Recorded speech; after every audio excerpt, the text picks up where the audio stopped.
Dorsey unafraid as he faces champions of the Atlanta bar. Atlanta, Georgian, August 1st, 1913. Up against a hard proposition, Youthful Solicitor is fighting valiantly to win case. By L.F. Woodruff. Georgia's law's most supreme penalty faces Leo Frank. A reputation that they cannot be beaten must be sustained by Luther Rosser and Reuben Arnold.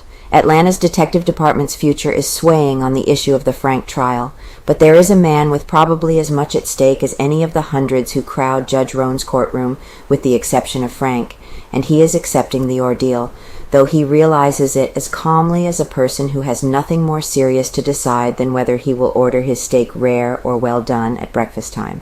Hugh Dorsey is hereby introduced. He is known pretty well in Atlanta without introduction, but as chairman on political meetings insists on telling the audience that the President of the United States is about to speak, or that the Secretary of State is endeavoring to earn an additional amount to his yearly $12,000. Mr. Dorsey can be placed before the public without fear of violating precedent. Consider Hugh Dorsey. Consider Dorsey's job. His position as public prosecutor places on him the duty of sending someone to the gallows, and this time it is Leo M. Frank, against whom he must direct his efforts. The proposition of convicting a man is as common in the life of a solicitor as paying his car fare home. But here's a different proposition. Dorsey is confronted with the task of getting a conviction over the efforts of Luther Rosser and Reuben Arnold to obtain an acquittal, and anyone who knows Atlanta, who knows Fulton County, who knows Rosser, who knows Arnold, realizes that this is a task from which Hercules might sidestep, a labor that is more tremendous than the building of the Panama Canal, or the successful storming of the fortress of Gibraltar. And still, Dorsey has gone into the fight unafraid. Not only that, he is aggressive. Atlanta's record for big crime trials has not been altogether healthy in the past 12 months. In that time, Dorsey has prosecuted Mrs. Daisy Grace on a charge of attempting to slay her husband. Atlanta was intensely interested in this issue. Mrs. Grace was acquitted. Dorsey lost. He prosecuted Callie Scott Applebaum on a charge of ending the life of her husband.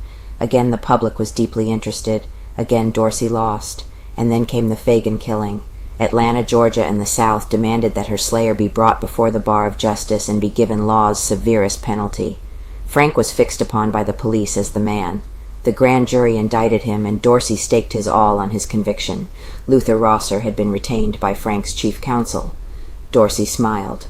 Again there was a flash. Reuben Arnold had been added to the list of legal array to clear the name of the superintendent of the National Pencil Factory of the charge that they had taken the life of a little girl. Reputation is a big thing. No prize fighter faces a champion without doubts as to his ability to cope with him. The greatest financial genius probably trembled in his boots when he first met the foremost captain of industry. A violin virtuoso bows before Kubelik. There is no pianist who would approach Paderewski without a sensation of awe. And here in Atlanta, Arnold and Rosser are champions. They are Kubeliks, they are Paderewskis.